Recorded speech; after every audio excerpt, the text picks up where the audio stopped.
वजह है कि अमेज़न रिवर का पानी जब समंदर में दाखिल होता है तो वो फौरन नमकीन नहीं होता। साइंटिस्ट कहते हैं कि अमेज़न रिवर सिर्फ एक रिवर नहीं, एक पूरा प्लेनेट है। एक रिवर जो नाम भी बदलती है, रंग भी, और हैरत अंगेज तौर पर ये कभी कभार उल्टी डायरेक्शन में भी बहना शुरू कर देती है। और अब इसके नीचे एक घोस्ट रिवर का एविडेंस भी मिल चुका है। अमेज़न के नीचे एक सीक्रेट रिवर जो शायद आज तक इंसानी आंख से छुप कर बह रही थी। ज़ेम टीवी की वीडियोस में एक बार फिर से खुशामदीद। नाज़रीन, क्या आपको मालूम है कि एक्सप्लोरर्स ने अमेज़न रिवर को पहले समंदर समझ लिया था, और ऐसा सोचने की उनके पास एक ठोस वजह भी थी। इस दरिया का साइज और इसकी ताकत ऐसी है कि यकीन करना मुश्किल हो जाता है। अमेज़न रिवर सिर्फ एक सेकंड में तकरीबन 2,09,000 क्यूबिक मीटर पानी समंदर में छोड़ती है, यानी पूरी दुनिया की एक सेकंड में होने वाली वाटर कंजम्पशन से भी करीब 1.5 गुना ज्यादा। ये इतना ज्यादा फ्रेश वाटर है कि अमेज़न के बाद अगली 7 सबसे बड़ी रिवर्स भी मिलाकर इतना पानी समंदर में नहीं छोड़ती। यहाँ तक कि पूरी दुनिया में हर गुजरते सेकंड जितना भी फ्रेश वाटर समंदर में गिर रहा है उसमें 20% हिस्सा अकेले अमेज़न रिवर का है। अमेज़न रिवर की चौड़ाई खुश्क मौसम में ही 10 किलोमीटर तक होती है, और बात की जाए बरसाती मौसम की तो कुछ जगहों पर ये 48 किलोमीटर तक फैल जाती है। इस सीजन में इसके एक किनारे पर खड़े होकर अगर दूसरे किनारे को तलाश करने की कोशिश की जाए तो समंदर की तरह होराइजन पर नजर ओझल हो जाती है, पर दूसरा किनारा नजर नहीं आता। यही वजह है कि मकामी लोग इसे द रिवर सी का नाम देते हैं, और जब अर्ली एक्सप्लोरर्स यहाँ आए तो उनको लगा कि शायद ये कोई रिवर नहीं बल्कि समंदर है।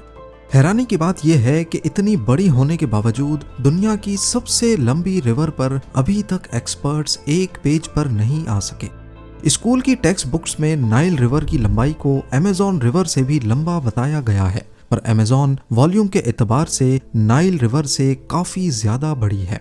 मेजरमेंट्स के हिसाब से नाइल रिवर की लंबाई लगभग 6,650 किलोमीटर के आसपास है, जबकि अमेज़न की लंबाई 6,400 किलोमीटर बताई जाती है। इस हिसाब से नाइल 250 किलोमीटर लंबाई से जीत जाती है, लेकिन कहानी यहाँ खत्म नहीं होती। साउथ अमेरिकन साइंटिस्ट ने सैटेलाइट के जरिए अमेज़न का सोर्स दोबारा से मैप किया। उनका मानना है कि अगर आप अमेज़न के असली सोर्स को भी काउंट करो, एंडीज के पहाड़ों में जहां से पानी ओरिजिनेट हो रहा है, तो उस हिसाब से अमेज़न की लंबाई नाइल से काफी ज्यादा बनती है। कुछ स्टडीज के मुताबिक अमेज़न की लंबाई 6,800 से 7,000 किलोमीटर तक बताई गई है, लेकिन फिर भी कुछ रिसर्चर्स कहते हैं कि नाइल लंबी है, जबकि कुछ अमेज़न को दुनिया की सबसे लंबी रिवर कहते हैं। ये जंग अभी तक चल ही रही है, 100% अभी तक इसका फैसला नहीं हो सका। पर एरिया, वॉल्यूम और क्लाइमेट इफेक्ट के हिसाब से इसमें कोई शक नहीं कि अमेज़न दुनिया की सबसे बड़ी रिवर है। अमेज़न रिवर जैसे जैसे घने जंगलात के बीच सफर करती जाती है, वैसे वैसे ये अपना नाम भी बदलती है और अपना रंग भी। एंडीज के पहाड़ों में जहां इसका जन्म होता है वहां इसको आपुरीमाक कहा जाता है। उकायाली के मकाम पर लोग इसे अमेज़न कहते हैं, लेकिन इस बीच ये रिवर 4 मर्तबा अपना नाम बदलती है। लेकिन ब्राजील में कहानी थोड़ी डिफरेंट है। वो लोग इसे तब तक अमेज़न नहीं बोलते जब तक ये अपना रंग नहीं बदलती। इस सैटेलाइट इमेज में आप देख सकते हैं कि मनाउस के मकाम पर एक तरफ मिट्टी वाला पानी आ रहा है और एक तरफ से काला पानी। जब ये दोनों पानी मिलते हैं तब ब्राजीलियंस इसे अमेज़न रिवर कहते हैं। यहाँ पर भी रिवर एक अजीब रंग डालती है। मिट्टी की तरह ब्राउन पानी अगले कई 100 किलोमीटर तक इस काले पानी के साथ मिक्स ही नहीं होता, जैसे तेल और पानी आपस में मिक्स नहीं होते। और ऐसा इस वजह से होता है क्योंकि ये काला पानी रियो नीग्रो का है, जो दूसरी डायरेक्शन से आ रही है। इसका टेम्परेचर, स्पीड और इसमें मौजूद मिनरल्स की डेंसिटी अमेज़न रिवर से काफी अलग है, तभी ये फौरन एक दूसरे से मिक्स नहीं हो पाती। आगे चलकर ये पानी आपस में मिक्स हो जाता है और फिर एक ही नाम रह जाता है, अमेज़ोनास, यानी अमेज़न रिवर। अमेज़न रिवर के बेसिन का एरिया कैलकुलेट किया जाए तो ये बनता है 70 लाख स्क्वायर किलोमीटर्स। इस एरिया में 8 पाकिस्तान या 2 इंडिया जैसे मुल्क फिट आ सकते हैं। जी हाँ, वो भी अपनी अपनी रिवर समेत।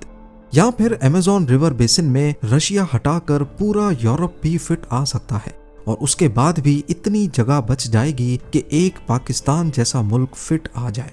और बरसातों के दौरान तो इसकी चौड़ाई इतनी ज्यादा हो जाती है कि किसी भी नॉर्मल रिवर के साथ इसको कंपेयर करना बेकार लगता है।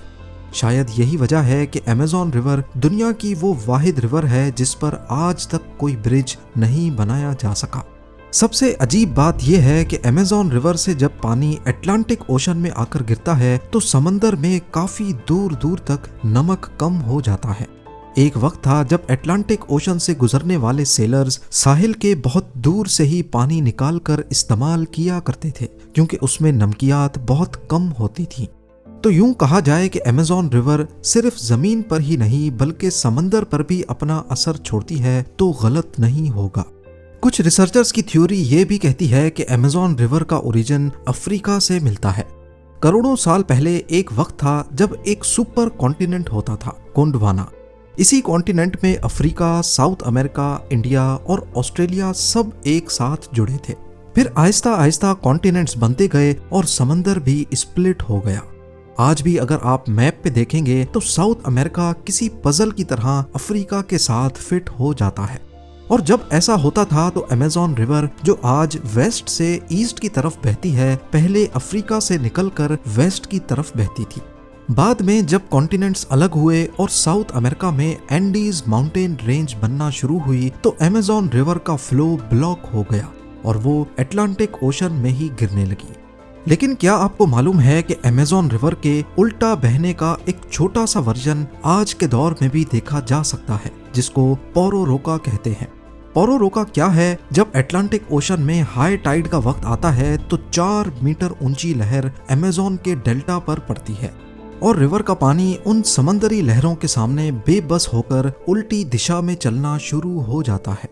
इस दौरान कई किलोमीटर्स तक अमेज़न रिवर का पानी उल्टी डायरेक्शन में चलता रहता है। पोरोरोका अक्सर सितंबर और मार्च के महीने में होता है, जिसे देखने के लिए दुनिया भर के सर्फर्स यहाँ का रुख करते हैं। सर्फर्स इस टाइड को राइड करते हुए कई किलोमीटर्स अंदर तक अमेज़न रिवर में तैरते हुए जाते हैं।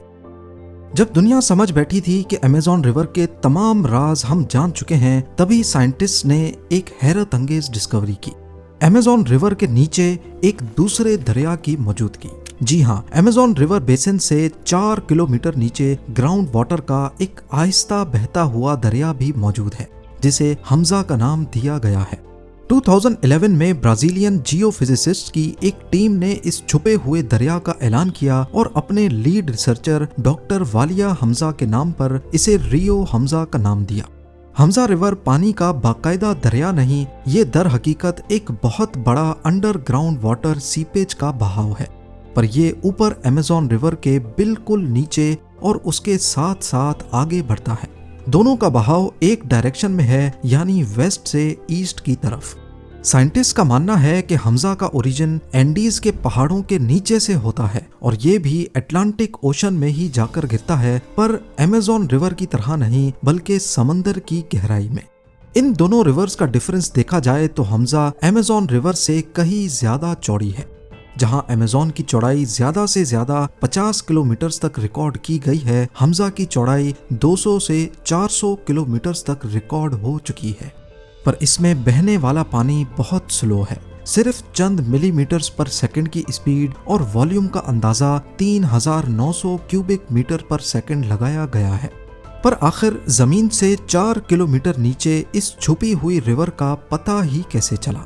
रिसर्चर्स ने अमेज़न रिवर में 241 से भी ज्यादा बोर ड्रिल किए और उसमें मुख्तलिफ सेंसर्स डाले गए। बारीक ऑब्जर्वेशंस के जरिए उन्हें मालूम पड़ा कि जमीन के नीचे भी पानी सीपेज की फॉर्म में बह रहा है, ठीक अमेज़न रिवर के साथ उसके साए की तरह उसे फॉलो करता है। अब बात करते हैं उन चीजों की जो इस दरिया और जंगल में रहती हैं। अमेज़न का जंगल दुनिया का सबसे बड़ा बायोडायवर्सिटी हॉटस्पॉट है, यानी यहाँ दुनिया के किसी भी और इलाके से ज्यादा किस्म के जानवर और पौधे पाए जाते हैं। लेकिन माजी में यहाँ ऐसे जानवर रहते थे जिन्हें देखकर आज का इंसान दहशत से ही मर जाए। आज हम एनाकोंडा को दुनिया का सबसे बड़ा सांप मानते हैं, लेकिन करोड़ों साल पहले यहाँ टाइटनोबोआ नाम का सांप रहता था, जो साइज में 15 मीटर तक लंबा होता था और इसका वजन 1 टन से भी ज्यादा बताया गया है। अब आप सोच रहे होंगे कि इस सांप का आखिर हमें पता ही कैसे चला। साइंटिस्ट को इस देव के बारे में तब पता चला जब कोलंबिया में कोयले की एक कान में खुदाई के दौरान कुछ फॉसिल्स उभरना शुरू हुए। फॉसिल्स में रीढ़ की हड्डी शामिल थी जो 15 मीटर तक लंबी थी। मजीद जांच करने पर मालूम पड़ा कि ये सांप की हड्डी है। रेडियो कार्बन डेटिंग ने इस चीज से पर्दा उठाया कि ये सांप डायनासोर्स के जमाने में यहाँ हुआ करता था। आज का सबसे लंबा पाइथन भी इसके सामने एक कीड़ा लगता है। टाइटनोबोआ इतना बड़ा था कि वो मगरमच्छ और बड़े कछुए खाया करता था। खुशकिस्मती से ये जानवर अब खत्म हो चुके हैं, लेकिन इसका मतलब ये नहीं कि आज का अमेज़न महफूज है। आज भी यहाँ ऐसे जहरीले मेंढक पाए जाते हैं जिन्हें सिर्फ छूने से इंसान की मौत हो सकती है। यहाँ इलेक्ट्रिक ईल्स हैं जो बिजली के झटके मारती हैं। पिराना नाम की मछलियां हैं जो खंजर जैसे अपने तेज दांतों के लिए मशहूर हैं, और ऐसी मकड़ियां हैं जिनका जहर इंतहाई खतरनाक है। अमेज़न में बुलेट एंड नाम की चूंटी भी पाई जाती है, जिनके काटने पर गोली लगने जितना दर्द होता है और ये पूरे 1 दिन तक रहता है। यहाँ तक के समंदर से शार्क भी दरिया के अंदर आ जाती हैं। ये जंगल इतना घना और पुराना है कि आज भी यहाँ ऐसे कबीले रहते हैं जिनका बाहरी दुनिया से कोई राब्ता नहीं। वो आज भी हजारों साल पुराने तरीकों से जिंदगी गुजार रहे हैं। लेकिन एक और राज है जो अभी हाल ही में खुला है, और वो है अमेज़न की खोई हुई तहजीबें। सदियों से ये माना जाता था कि अमेज़न का माहौल इतना सख्त है कि यहाँ कोई बड़ी सिविलाइजेशन या शहर आबाद नहीं हो सकते, लेकिन यहाँ पर भी आर्कियोलॉजिस्ट गलत साबित हो गए। बोलिविया के घने जंगलात में साइंटिस्ट को ऐसी चीजें मिली हैं जिन्होंने इतिहास को हिलाकर रख दिया है। लाइडार टेक्नोलॉजी, जो कि एक किस्म का लेजर स्कैनर है, उसे इस्तेमाल करते हुए साइंटिस्ट ने जंगल की जमीन का नक्शा बनाया है। हैरत अंगेज तौर पर उन्हें वहाँ बड़े बड़े पिरामिड्स और शहरों के निशानात मिले हैं। ये कासाराबे कल्चर के लोग थे जो आज से तकरीबन 600 से 1000 साल पहले यहाँ रहते थे। ये लोग बहुत तरक्की याफ्ता थे। उन्होंने जंगल के बीच में 22 मीटर ऊंचे मिट्टी के पिरामिड्स बनाए थे। उन्होंने पानी के लिए नहरें खोदी थीं और एक शहर को दूसरे शहर से मिलाने के लिए सीधी सड़कें बनाई थी जो कई किलोमीटर तक फैली हुई थीं। ये सड़कें इतनी सीधी थीं कि लगता है किसी इंजीनियर ने डिजाइन की हो। तहकीक से मालूम पड़ा कि ये शहर तकरीबन 1400 AD के करीब वीरान हो गए, लेकिन क्यों, ये आज तक कोई नहीं जानता। शायद कोई बीमारी आई थी, या मौसम में तब्दीली, या फिर कोई